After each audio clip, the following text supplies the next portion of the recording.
Hello दोस्तों, क्या आप भी बुक पढ़ना चाहते हैं या पढ़ रहे हैं? तो आपको ये 3 प्रॉब्लम ज़रूर आ रही होगी। नंबर 1 वो है डिफ़िकल्ट वर्ड्स का आपको सामना करना पड़ रहा होगा। दूसरी प्रॉब्लम है दोस्तों वो है कि आप बुक से सीख ही नहीं पा रहे होंगे। आपको लगता होगा यार मैं कुछ सीख क्यों नहीं पा रहा हूँ, राइट? तीसरी प्रॉब्लम होगी दोस्तों वो है कि आप जो सीख भी पा रहे होंगे तो आप उसको इम्प्लीमेंट नहीं कर पा रहे हो कि यार मैं अब सीख तो बहुत कुछ रहा हूँ पर मैं इम्प्लीमेंट नहीं कर पा रहा हूँ। तो दोस्तों आज की इस वीडियो आपके लिए है।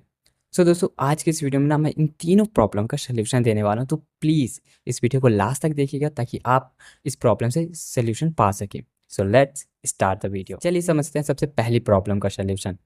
तो वो है डिफ़िकल्ट वर्ड्स।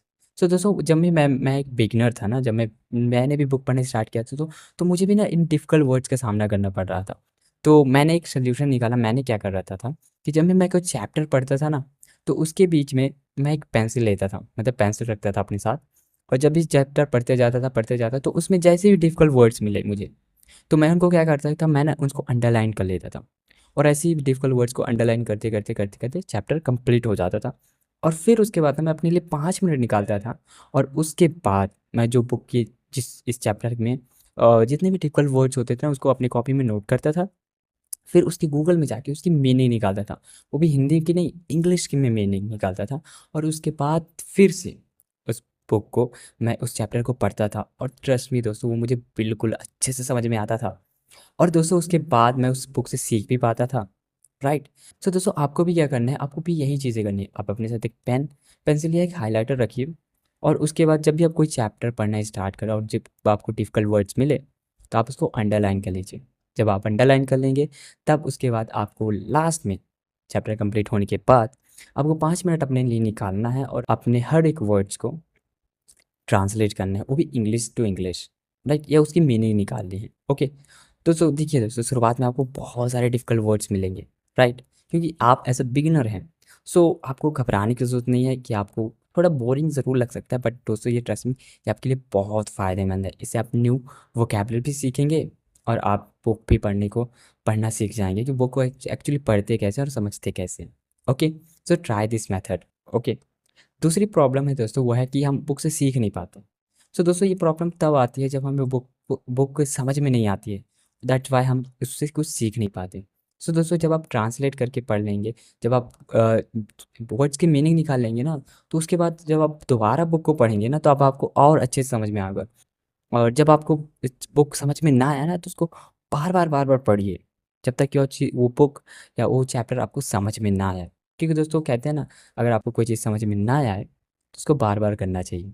उससे आपको वो चीज़ें आसान भी लगने लगती है और आपको अच्छे से समझ में भी आती है। तो दोस्तों जब भी आपको कोई चीज़ समझ में ना आया है ना, तो आप उसको बार-बार पढ़िए, आपको डेफ़िनेटली समझ में आएगी। और जब आपको बुक समझ में आ जाएगी, कोई चैप्टर समझ में आ जाएगा, तो आप उससे ऑटोमैटिक ही सीखना स्टार्ट कर चुके होगे। और जब आप सीखना स्टार्ट कर चुके होंगे, तो उसके बाद आता है हमारा थर्ड स्टेप, जो है इम्प्लीमेंटेशन। दोस्तों अब बारी है इम्प्लीमेंटेशन की, यानी कि अप्लाई करने की। अब हमने बुक पढ़ना भी सीख लिया, हमने बुक से सीखना भी सीख लिया, तो अब क्या बचा? अब बचा है कि हम उसको अप्लाई कैसे करें अपने लाइफ में, जो भी हमने सीखा है। दोस्तों कई क्या होता था शुरुआत में, जब मैं बुक पढ़ना स्टार्ट किया था, तो मैं भी बहुत सारी बुक्स पढ़ता था, बट कुछ अप्लाई नहीं कर पाता था अपनी लाइफ में। तो जब मैंने इसका सॉल्यूशन देखा, तो मुझे एक आर्टिकल मिला जिसमें लिखा था कि देखो, अगर आप जो भी बुक पढ़ रहे हो तो उसके बाद ना आपको जो भी आपने सीखा है, तो उसके बाद अपने लिए 1 घंटा या आधे घंटे अकेले बैठिए उसी लर्निंग के साथ और सोचिए कि यार मैं इस लर्निंग को कहाँ अप्लाई कर सकता हूँ, किस सिचुएशन में ये लर्निंग काम आएगी, राइट?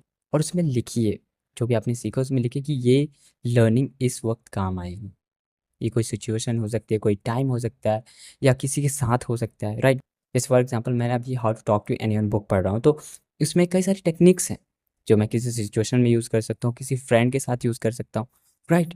दोस्तों जो भी आप सीख रहे हैं ना, जैसे कि मान के चलिए आप टाइम मैनेजमेंट बुक पढ़ रहे हैं या हाउ टू फोकस के ऊपर बुक पढ़ रहे हैं, तो आपको सिचुएशन देखनी है कि इस लर्निंग को मैं कहाँ अप्लाई कर सकता हूँ और फिर उसके बाद उसको आप वहाँ पर अप्लाई कीजिए।